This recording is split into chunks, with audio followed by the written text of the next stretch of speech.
အလိုအဆုံးဆိုတဲ့တခြင်းလေးနဲ့ music note ထုတ်ပြီးမှ online ပေါ်မှာအားလုံးကိုလေ့လာဖို့အတွက် notes ချထားပေးပါတယ်ဒီကေရွေး notes လုပ်ချင်တယ်ဆိုရင်တော့ကျွန်တော် Sans Piano Class ဆိုပြီးမှ Facebook စာမျက်နှာမှာ notes ကိုတောင်းလို့ရပါတယ်လို့နော်လာတောင်းလို့ရပါတယ်လို့အားလုံးအတွက်အဆင်ပြေအောင်လို့အနည်းဆက်ဆုံးရေးပြီးမှပို့ထားပါတယ်လို့ရေးထားပါတယ်လို့အားလုံးကို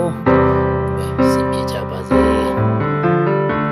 တကယ်လို့စိတ်ဝင်စားတဲ့ဆိုရင်ကျွန်တော်ရဲ့ YouTube channel ကိုလည်း subscribe လုပ်ထားပေးကြပါဦးလို့အားလုံးကိုမေတ္တာရပ်ခံလိုပါတယ်ဆိုတော့နောက်လည်းအများကြီးကျွန်တော်ဒီတစ်လောက်လေးကျွန်တော်နားလေတစ်လောက်လေးကို sharing လုပ်တော့ဖို့စီစဉ်ရှိပါတယ်အဓိကတော့ကျွန်တော် gospel song တွေကိုပဲလုပ်တော့မှာဖြစ်ပါတယ်ကျွန်တော်ဒီချက်လေဒီ gospel song တွေကို